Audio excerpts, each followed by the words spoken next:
আসসালামু আলাইকুম দর্শক ভাইরা, তো আছেন কেমন? আশা করি তো ভালো আছেন। আজকে ঈদ বলে কথা, আজকে ভালো না থেকে উপায় আছে, সবারই ভালো থাকতে লাগবো।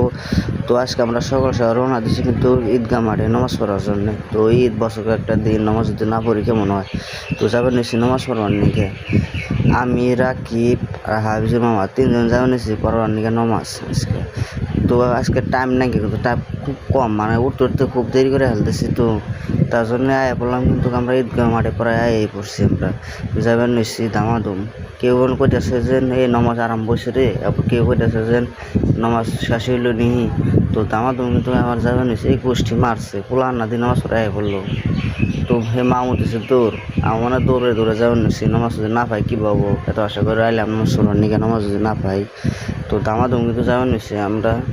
তো আমি বানাইছি বলক, ওরা কয় দামাদুম বলক বানাতে আহো, নামাজ পড়া লাগবো। তো নামাজ টামাজ তো আইলাম, কিন্তু আয়া দেখি কানের পিঠা নামাজটা পাইছি আমরা, নামাজটা পড়া হয়ে গেল অলরেডি, নামাজ পড়া শেষ। তো এই জায়গায় বয়ে থাকা মজাটাই কিন্তু আলাদা, খুব ভালো লাগে, মানে আজকের দিনে নামাজ পড়াটা কিছু একটা ভালো লাগতেছে। তো নামাজ পড়লাম, কিন্তু আমরা নামাজটা পাইছিলাম অল্প থেকে, খালি আইলাম আইদি সবাই খারাইছে অম্বে, কিন্তু নামাজটা পড়লাম সার করে। তো গাইস, আজকে ভিডিওটা বেশি বড় করি না, আজকে মিনি ব্লগ। তো ভালো লাগলে আপনারা লাইক শেয়ার অবশ্যই করবেন। তো আশা করি পরবর্তীতে ভালো কিছু নিয়ে আসবো। তো ভিডিওতে ভিউ না এলে কিন্তু ভালো লাগে না, তো আপনারা ভিডিওটা খুব লাইক শেয়ার করবেন, তাহলে ভালো ভালো ভিডিও বানায় অবশ্যই মনে থাকবো। তো আজকে মতন টাটা, বাই বাই, আসছি নতুন একটা ভিডিও নিয়ে।